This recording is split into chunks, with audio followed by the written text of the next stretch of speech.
Bon dimanche à vous tous, au micro Père Baldo Alagna. Ici, c'est le podcast L'Évangile du dimanche.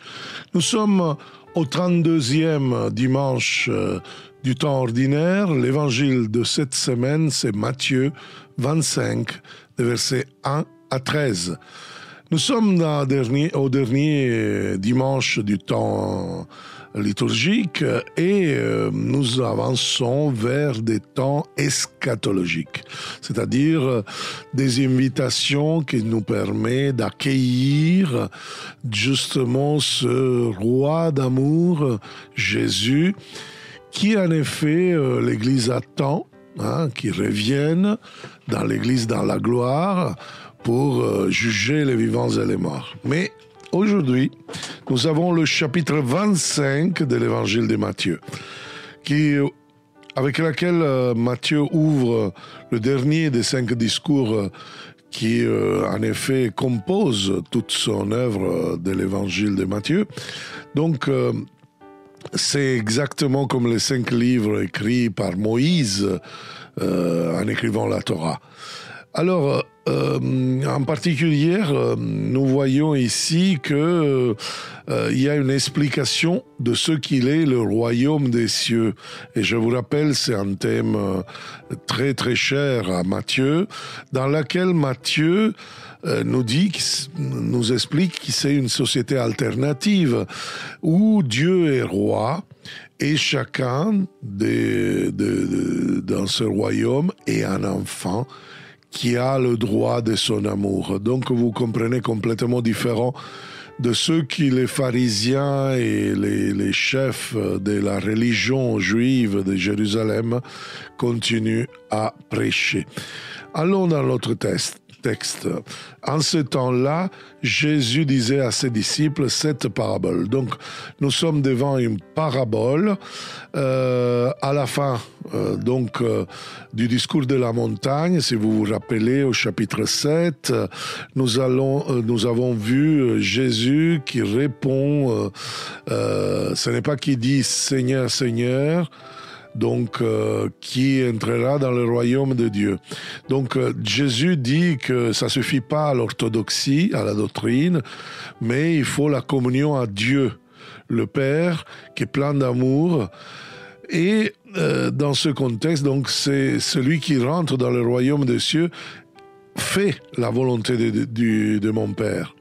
Or, Jésus avait terminé le discours de la montagne avec l'image d'un homme complètement barjot, on pourrait dire, c'est-à-dire quelqu'un insouciant, quelqu'un complètement fou, qui s'oppose à quelqu'un qui est sage. Il s'agit de deux qui construisent l'un une maison sur le rocher, donc le sage, et l'autre, le fou, qui construit la maison sur le sable. Arrive la tempête et justement emporte la maison.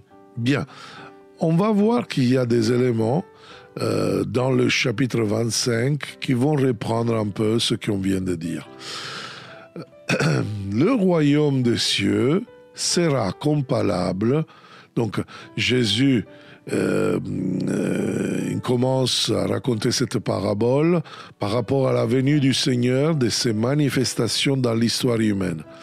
Donc le royaume des cieux, donc la société alternative, sera comparable à 10 jeunes filles invitées à des noces. Donc ces filles ne sont pas mariées. Littéralement, le terme grec dit des vierges. Donc, pour le temps, ce qui est vierge avant le mariage, parce qu'on pouvait devenir maman simplement avec le mariage, chose qui aujourd'hui est un peu compliquée, différente. Donc, c'est pour cela qu'on met des jeunes filles invitées aux noces, à des noces, qui prirent leurs lampes. Donc, plus que lampes, c'est vraiment de grosses bougies, des torches, je ne sais pas comment dire en français, pour pouvoir donner de la lumière. Pas simplement à elle, à tout le monde. Donc, imaginez donc la scène. Et donc prirent leur lampe pour sortir à la rencontre de l'époux. La situation un peu particulière et s'évolue en Jésus. Parce qu'en effet, normalement, c'est les filles, ils vont autour de l'épouse, pas de l'époux. Mais Jésus veut vraiment donner une image un peu choquante pour maintenir notre attention, notre conscience que ce qu'il est en train de dire est important. Alors, il capte notre attention, autant il doit capter leur attention, parce que normalement, les filles, ils faisaient le cortège de l'épousée, pas de l'époux. Alors, voilà. 5 d'entre elles étaient insouciantes et 5 étaient prévoyantes. Littéralement, 5 étaient sages et 5 étaient complètement fous. Hein? Donc, les insouciantes, les fous, les folles, avaient pris leur lampe sans emporter d'huile. Et vous dites, mais pourquoi Jésus, il dit cet élément? On va le comprendre après. Déjà, l'image est l'image qui est prise du prophète Osée, où nous voyons les vierges qui sortent à la rencontre de l'époux. C'est l'image un peu que le prophète Osée nous donne. Mais nous voyons que l'époux est Dieu, et le peuple, c'est l'épouse. Là, c'est des vierges autour de l'époux.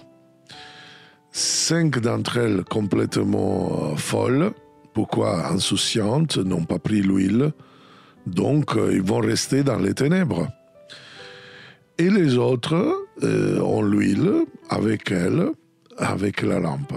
Donc, nous voyons en effet que c'est les termes que Jésus avait utilisés dans l'autre discours, quand il a parlé de l'homme sage, de l'homme fou. L'homme sage qui construit sur le rocher, l'homme fou qui construit sur le sable. Et là, nous avons 5 sages et 5 folles. Donc, nous voyons que ce terme, folle ou insouciante, comme il dit la version liturgique, est utilisé aussi dans le discours de la montagne en grec. Et en plus, Jésus avait dit, ne dites à personne fou aux crétins. C'est le même terme, c'est-à-dire que c'est l'homme qui est complètement, qui n'a pas de raison, qui n'utilise pas ses capacités, qui n'a pas de conscience de ce qui va se passer, qui n'est pas responsable. Ok? Donc, comme l'époux tardait, elles s'assoupirent toutes et s'endormirent. Donc, l'évangile ne veut pas nous pousser à veiller, même si à la fin nous voyons l'invitation de Jésus. Mais il nous parle d'un autre argument. C'est-à-dire, l'argument, peut-être, c'est la capacité ou non d'aller à la rencontre de l'époux. Au milieu de la nuit, à minuit, au milieu de la nuit, il y eut un cri, « Voici l'époux, sortez à sa rencontre ». Ici, Jésus, il ne raconte pas les scénarios de son temps, des banquets de son temps, est complètement différent. Parce qu'on annonce la venue de l'épouse, pas de l'époux. Et les filles, je vous répète, allaient à la rencontre et faisaient le cortège de l'épouse, pas de l'époux. Là, Jésus change pour capter encore l'attention de l'auditoire. Donc, alors, toutes ces jeunes filles se réveillèrent et se mirent à préparer leurs lampes. Et là, on voit un problème. Les insouciantes et les folles demandèrent aux prévoyantes « Donnez-nous de votre huile, car nos lampes s'éteignent. » Mais c'est normal, ils n'ont pas amené de l'huile. Il peut sembler bizarre, cette question, et encore bizarre la réponse des autres 5. Pourquoi ils ne partagent pas? Regardons qu'est-ce qu'ils vont répondre.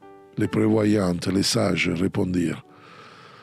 jamais cela ne suffira pas, suffira pour nous et pour vous. Allez plutôt chez les marchands, vous en achetez.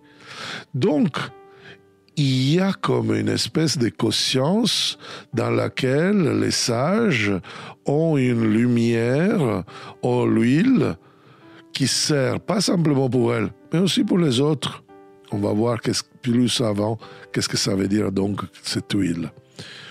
Vous voyez, l'évangéliste nous donne l'image de la rencontre nuptiale. Pendant qu'elle allait en acheter, l'époux arriva.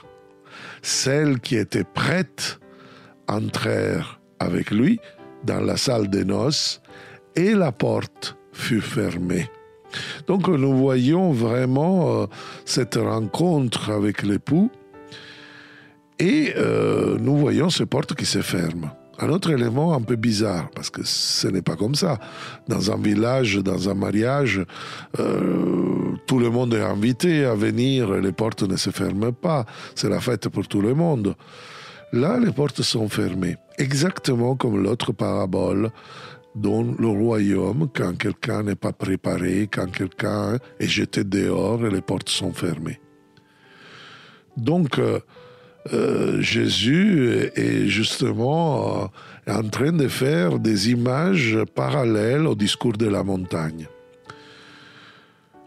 Plus tard, les autres jeunes filles arrivèrent à leur tour et dirent, en retard naturellement, « Seigneur, Seigneur, ouvre-nous !» Attention bien, exactement comme les serviteurs qui disent à Jésus « Seigneur, Seigneur ». Et Jésus va dire « Ce n'est pas ceux qui disent « Seigneur, Seigneur » qui rentreront dans le royaume des cieux, mais ceux qui font la volonté de mon Père. » Et là, nous voyons vraiment quelque chose de dur. Il répondit, l'époux répondit « Amen, je vous le dis, je ne vous connais pas. » Et encore, on va à une répétition, parce que justement, Jésus avait dit cela aux opérateurs d'iniquité, donc aux constructeurs de rien, du nada. Voilà, Jésus avait dit « Je ne vous connais pas ». Et là, nous voyons que l'époux dit la même chose. C'est-à-dire, ça ne suffit pas de croire. Ça ne suffit pas d'aller à la messe le dimanche. Ça ne suffit pas de se dire chrétien. Ça ne suffit pas d'avoir une doctrine des chrétiens, même des cardinaux aujourd'hui. Ils critiquent le pape parce qu'il a dit cela au synode, machin. Et on est bombardé dans les réseaux sociaux des discours d'orthodoxie, des théologies. Moi, je pense que le pape a dit une hérésie. Et je préfère tel pape, tel autre. Je préfère tel concile. Le concile de Trente disait ça. Mais pourtant quoi? Frères et sœurs, l'orthodoxie, ce n'est pas suffisant pour être chrétien. C'est sûr, c'est important, mais ce n'est pas suffisant. En effet, dans ce passage, nous voyons quelque chose d'important. C'est-à-dire que Jésus nous demande la fidélité, pas simplement à la doctrine, mais au plan de Dieu, au plan d'amour, super omnia caritas, dirait Saint Paul, sur toute chose qu'il y a la charité, pas la doctrine. Vous voyez, c'est très important. Jésus, le Seigneur, nous demande d'être collaborateurs de l'action créatrice de ce roi d'amour qui veut que tout le monde puisse avoir la vie, avoir la communication de cette vie à travers la bonne nouvelle, à travers l'évangile. Voilà qu'est-ce que c'est le royaume des cieux. Ce n'est pas un royaume des gens qui sont des rats des bibliothèques ou qui ont la doctrine dans la tête et après ne sont pas cohérents. C'est justement une cohérence qui est demandée par l'évangile d'aujourd'hui, du 32e dimanche du temps ordinaire. Et cette lampe, cette huile, n'est pas simplement que l'œuvre du Saint-Esprit. L'huile et le Saint-Esprit, la lampe et la lumière qu'on ne peut pas donner L'huile, on ne peut pas le donner parce que si toi tu ne le demandes pas, si toi tu ne fais pas espace en toi-même, si tu ne vas pas, justement, on ne peut pas l'acheter. Mais on peut donner la lumière pour soi et pour les autres, pour ne pas rester dans les ténèbres. Mais si Dieu vient, on est dehors. Et voilà, l'époux ne correspond pas aux opérateurs d'iniquité qui commencent à dire « Seigneur, Seigneur ». Ils pensent qu'avec la religiosité d'une doctrine impeccable, en répétant des phrases ou en faisant des rites magiques à la Harry Potter, ça suffit. Non. Ce n'est pas le rituel qui te sert, parce que le rituel qui est dans l'Église, ce n'est pas un rite, mais c'est une liturgie, c'est la vie de l'Église. C'est la source et c'est le sommet de la vie. Mais la vie doit être vie. Autrement, nous sommes complètement pris de cette dimension psychorigide qui est un peu cette mentalité orthodoxie bizarre, nous demande le Seigneur justement d'être complètement pris de la cohérence, de la responsabilité, de la conscience de ce que nous faisons, d'être cohérent. Les pensées, les sentiments, les émotions puissent être cohérents, alignés.